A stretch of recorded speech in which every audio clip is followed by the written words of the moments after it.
आला हजरत को एक आदत थी पान खाने की, और पान खाने वाले लोग इफ्तारी के फौरन बाद पान चाहिए।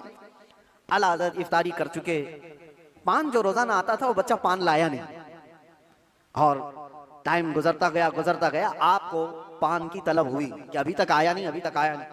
वो तकरीबन घंटा भर के बाद वो बच्चा आया और दौड़ता हुआ आया, कहा बड़े मौलाना साहब पान रह गया। पान ला करके दिया, एक तमाचा उसको लगाया। कहाँ चला गया था? पान लेकर कहाँ भाग गया था? वो बच्चा जो खादिम है, खिदमत करने वाले लोग हैं, कहा माफ कीजिए भूल गया था, दिया और चला गया भागकर। पान खा लिया। आपके शागिर्द हैं अल्लामा ज़फ़रुद्दीन बिहारी रहमतुल्लाह तआला अलैह, उन्होंने लिखा है इसको, आला हजरत के शागिर्द। वो कहते हैं पान खाने के बाद आला हजरत इतने बेकरार हो गए, तरावी हो गई, टहलते रह गए इधर से उधर बेचैनी से। मैंने जाकर पूछा इमाम वक्त से आला हजरत से, मौलाना ज़फ़रुद्दीन साहब फरमाते, कहा क्या वजह है? आला हजरत ने कहा मौलाना जाओ वो बच्चा कहाँ है उसको ढूंढ के लाओ। कहा क्यों, क्या हुआ? काम उसको बुला लाइए, मैं उसको मार दिया था। तो मौलाना ज़फ़रुद्दीन रहमतुल्लाह अलैह फरमाते, मैं ढूंढने के लिए निकला, वो कहाँ मिलता, रात हो गई थी, कहीं दुबुक के सो गया हो। लेकिन आला हजरत ने रात भर ढूंढने लगवाया। जो भी शागिर्द आए उससे कहो बच्चे को ढूंढ लाओ जो खाना लाता है हमारा, वो कहीं मिला ही नहीं। रात भर आप सोए ही नहीं, मस्जिद में टहलते रहे बेकरारी के साथ। सहरी का वक्त हुआ तो दोशादार लेकर बच्चा आ गया, उसकी ड्यूटी थी।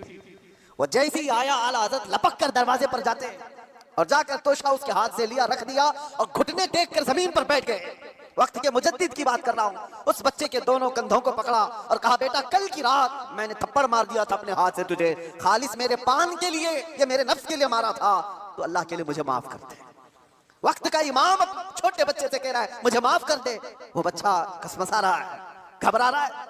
देखा है वक्त के बड़े बड़े फकीह और मुफ्तियान कराम इस इमाम के सामने बैठ जाते हैं अदब से, और ये वक्त का इमाम मुझसे माफी तलब कर रहा है। बच्चे ने कहा हुजूर छोड़ दीजिए, मैंने कुछ समझा ही नहीं, मुझे कुछ पता ही नहीं। आला हज़रत ने कहा नहीं ऐसा नहीं होगा, तू कह दे माफ किया।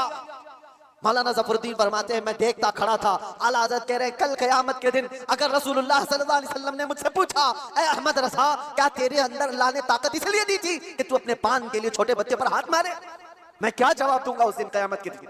आला हज़रत उसको पकड़ करके थाम रहे।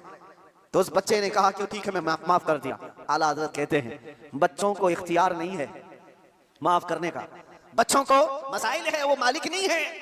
आपने कहा अपने सर से टोपी उतारी और कहा जैसे कल मैंने तुझे मारा था वैसे तू भी मुझे मार, बराबर होता है मामला। उसका हाथ कांपने लग गया। वक्त का मुजद्दिद कह रहा है आला हज़रत अपनी टोपी उतार कर रख दिए। बच्चा जब नहीं मारने लगा आपने खुद उसका हाथ पकड़ा और हाथ पकड़ करके अपने सर पर मारने लग गए। 3-4 बार उसकी जब थप्पड़ पड़ी तो आला हज़रत मुस्कुराते हुए खड़े हुए कहा बात बराबर की हो गई, तूने मुझे माफ भी किया और बदला भी